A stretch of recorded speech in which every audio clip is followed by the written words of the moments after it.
রমেশ ও বাবলু দুই বন্ধু, পাশাপাশি বাড়ি, পাশাপাশি সুখ দুঃখ। বহু বছরের বন্ধুত্বকে এবার আত্মীয়তার বন্ধনে বাঁধতে চান তারা। রমেশ, একটা কথা অনেক দিন ধরে ভাবছি। কি কথা বন্ধু? আমার ছেলে বাসের সঙ্গে তোমার মেয়ে বিউটির বিয়ে দিতে চাই। বন্ধুত্বটা তাহলে আত্মীয়তায় পরিণত হবে। তাহলে আগে বলনি কেন? সত্যি বলতে কি, বিউটি খুবই সাধারণ মেয়ে। তার চেয়েও অনেক সুন্দরী মেয়ে পাওয়া যায়। তাই মনে একটা দ্বিধা ছিল। বারবার ভাবতাম তোমার ছেলে আদৌ কি আমার মেয়েকে পছন্দ করবে। সেই কারণেই এতদিন বিষয়টা নিয়ে কিছু বলতে সাহস পাইনি।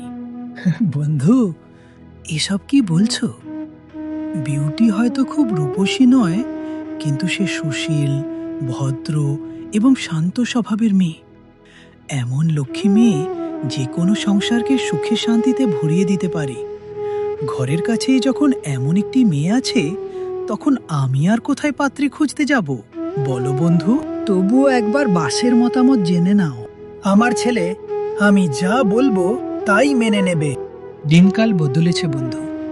যাদের বিয়ে তাদের মতামতটাই সবচেয়ে জরুরি। ঠিক বলেছ। তাহলে বাসকে জিজ্ঞেস করব। আমিও বিউটির সঙ্গে কথা বলবো। কি কথা বন্ধু? কি বলো মা বিউটি, তুই রাজি তো? তোমরা যা ভালো মনে করো তাই হবে বাবা। ওভাবে বললে হবে না। তোর নিজেরও তো মতামত আছে। তোমাদের কথার অবাধ্য আমি কোনোদিন হয়েছি? দেখলে, এর চেয়ে স্পষ্ট করে আর কি বলবে?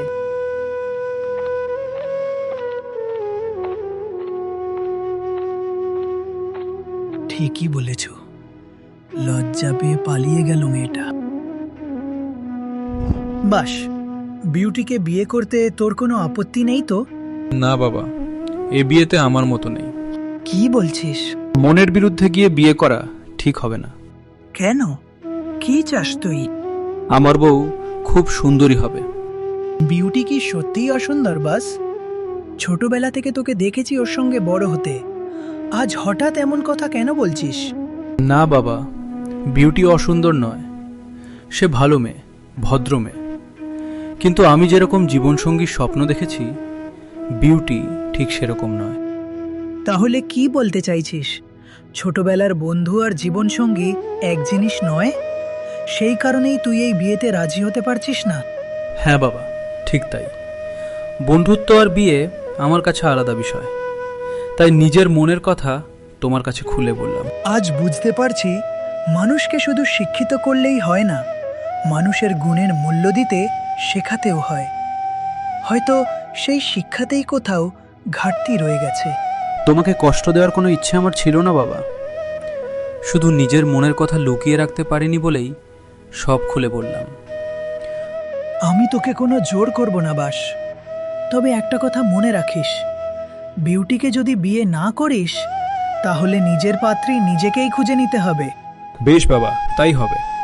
আমি দেশ ভ্রমণে বের হচ্ছি। এমন এক সুন্দরী বউ খুঁজে আনবো যাকে দেখে সবাই অবাক হয়ে যাবে। বাসর কথা শুনে বাবলু ভেঙে পড়লেন। রমেশও চিন্তিত হয়ে পড়লেন। তখন বিউটি এগিয়ে এলো।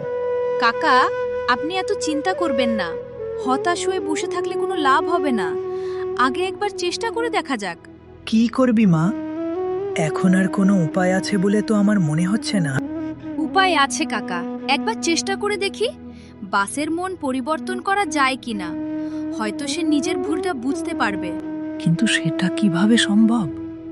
বাস তো নিজের সিদ্ধান্তে একেবারে অটল হয়ে আছে। আপনার যাত্রা দলের পোশাক এবার আমাদের কাজে লাগবে। আপনি হবেন এক জ্ঞানী সাধু বাবা, আর আমি ছদ্মবেশ নেব সুজন নামে এক যুবকের। পরদিন সাধু বাবার বেশে বাবলু আর যুবক সুজনের বেশে বিউটি রওনা দিলেন। আরে, এ কি চেহারা হয়েছে আমার! সাধুর বেশে আমাকে তো নিজেরই চিনতে কষ্ট হচ্ছে। আমাদের একেবারেই চেনা যাচ্ছে না। সেটাই তো চাই কাকা। তবে সাবধান, দাড়ি গোঁফ যেন কোনোভাবেই খুলে না যায়। তাহলে কিন্তু পুরো পরিকল্পনাই ভেস্তে যাবে। সে চিন্তা করিস না মা, আমি সাবধানে থাকব। তুইও কিন্তু খুব সতর্ক থাকিস, কোনো ভুল করা চলবে না। চিন্তা করবেন না কাকা, আজকের এই যাত্রাপালার নামই হলো মনের সৌন্দর্য। আজ দেখা যাক মানুষ বাহ্যিক রূপকে বড় করে দেখে নাকি মনের সৌন্দর্যকে। এরপর শুরু হলো বিউটি ও বাবলুর অভিনব পরিকল্পনা।